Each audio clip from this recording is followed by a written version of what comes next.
Hi, my name is McKenna Karasawa, and this is my EDUC526 Capstone presentation, Summer 2012. Never in a million years would I have ever thought that I would be completing a master's degree.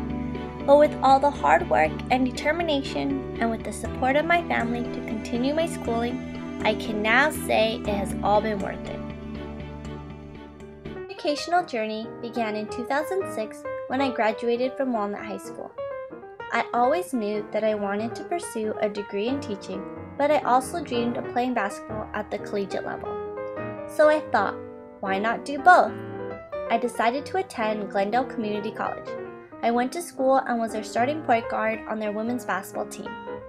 After my 2 years at Glendale College, I graduated with my associate's degree in general education and a basketball scholarship to Hawaii Pacific University. I then made my move from Walnut, California to the islands of Hawaii, Oahu to be exact. I met a wonderful group of girls, my teammates, who became my second family. In May 2010, I graduated with a bachelor's degree in liberal studies. With the advice and encouragement from my mom, who also completed her master's degree at APU, I decided to apply to pursue my teaching credential. It wasn't until the end of my credential program that I decided to switch master's programs, and I am so happy that I did. I began the Digital Teaching and Learning program in the spring 2012. The first course I took was EDUC512 with Christy Hernandez. I really enjoyed this course because I became much more proficient in Microsoft Word, PowerPoint, and Excel, programs that I am always using. In Microsoft Word, I learned how to use MailMerge to create personalized letters to parents. This is a great tool to create quick, professional, and personal letters to the parents of your students. Our final project for this class was creating our own web quest. I had so much fun creating the tasks and procedures and finding online resources for the students to use. Using the first grade social science standards, I created a web quest about maps. The next course I took was EDUC 514 with Bill Selleck. In this course, I learned about the rule of thirds and the importance of using a variety of different shots when filming. We used programs such as Animoto to create our own movie trailers and iMovie and GarageBand to create our final films for the class. We even built our own Steadicams at Ace Hardware. EDUC 515 with Dr. Lee was the next course on my list. In this course, I learned the importance of digital citizenship by observing and participating in a blog. I also learned how to create screencast videos using Camtasia and audio podcasts using Audacity. I also created my very own website using Google Sites. My last course I took before the Capstone course was EDUC 522 with Jennifer Korda. This course was by far the most challenging course of the program. I learned about Howard Gardner's multiple intelligences and the importance of creating lessons and activities that benefit all my learners. In this course, I created my first grade Weather and Seasons unit plan. This unit is based on the first grade Earth Science standards and incorporates different technology tools and devices, Bloom's taxonomy of higher level of thinking, and Howard Gardner's 8 multiple intelligences. Part of the Capstone class is implementing a research action project.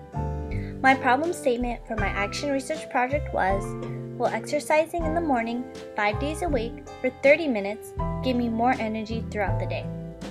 Ever since I stopped playing basketball 2 years ago, I have not incorporated any type of exercise into my lifestyle.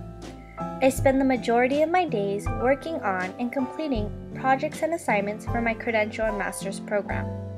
My boyfriend also bought me a puppy last September, which I have been busy spending time house training her. About a year ago, I had noticed that I had been struggling trying to stay awake and alert throughout the day. Most days I had zero energy and was longing for my bed. It was not until recently that I had really thought about what I was doing before when I wasn't struggling to stay awake. I came to the conclusion that my lack of exercise may be the cause. To begin my action research intervention, I first conducted research on the internet to see what others have said, what to do, and any recommendations that they had for increasing my energy levels. I knew I wanted to run in the morning because I wanted to start my day exercising, since that is what I had done in college. Running in the morning also fits much better into my schedule than running later in the evening.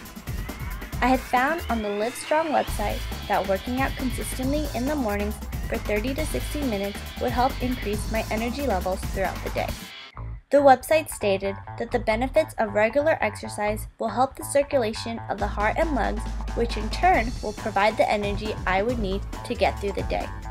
They also provided great tips to help me get up in the morning and how to make my workout the most effective. On the Fit Day website, I also learned that running in the morning will not only help increase my energy levels, but will also be beneficial for starting my day in a good mood, losing weight, as well as helping me maintain discipline, since I would need to go to sleep earlier to wake up earlier.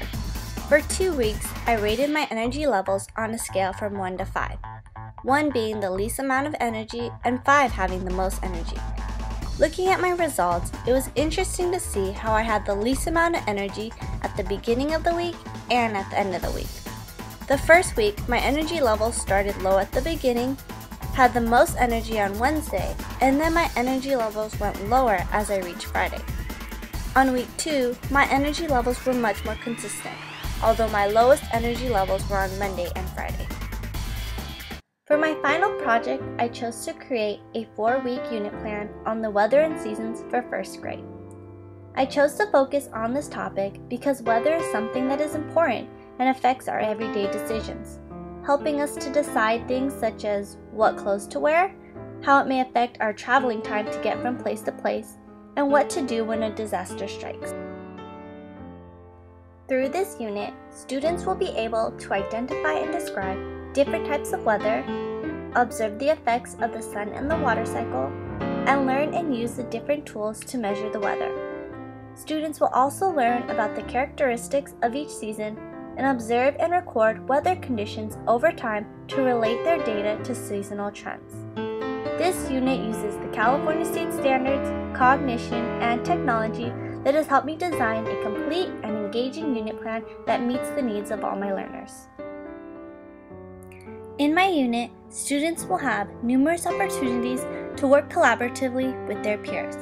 Students will also complete their own weather vocabulary booklet using the website readwritethink.org's staple list book, a water cycle story using the iPad app Toontastic, a weather collage using the iPad app Collage Creator, a seasons poster using the website Glogster, and students will be creating their very own weather report where they will write out their own scripts as they predict the upcoming weather. Rubrics will be used as an evaluation tool for each project. My experience in the Digital Teaching and Learning Master's Program here at APU has been nothing but a positive and rewarding experience. The knowledge and technology tools and resources that I have learned throughout the program have helped me to understand how to create engaging and effective lesson plans and activities that reach all my learners. I feel that I am much more confident and prepared in teaching the learners of today because of this program.